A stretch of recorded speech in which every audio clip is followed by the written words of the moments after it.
খান জাহান আলী। এখানেই চিরনিদ্রায় শায়িত আছেন খান জাহান আলী।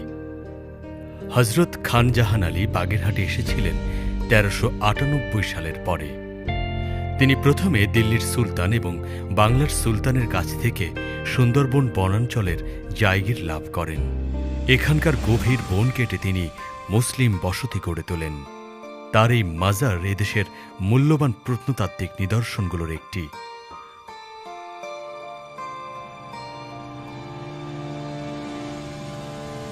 হযরত খান জাহানের সমাধির পাশেই রয়েছে বিশাল এক দিঘি।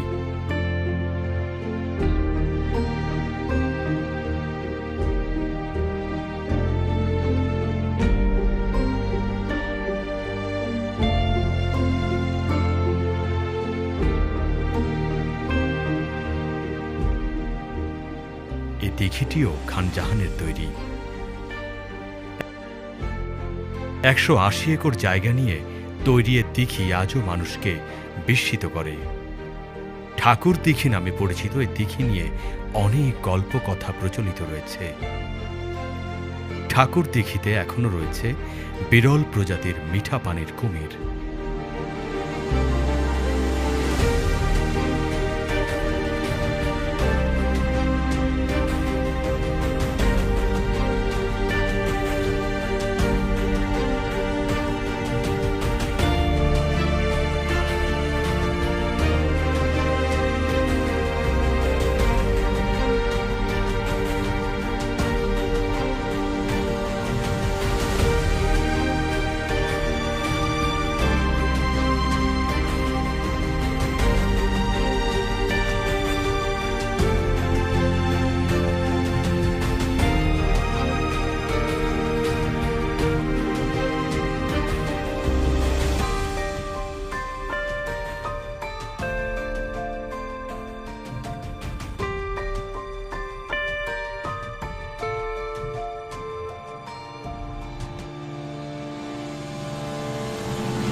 খানজাহানের বসত ভিটা কোথায় এই ব্যাপারে বিশেষজ্ঞরা সন্দিহান।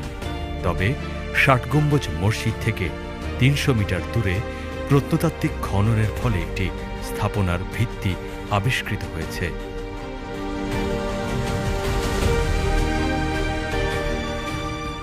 ধারণা করা হয় এটি খানজাহানের বসত ভিটা।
শুধু বাগেরহাটের ইতিহাস ঐতিহ্য নয়, বাংলাদেশের ইতিহাস ঐতিহ্যের সঙ্গে মিশে আছেন হযরত খান জাহান আলী।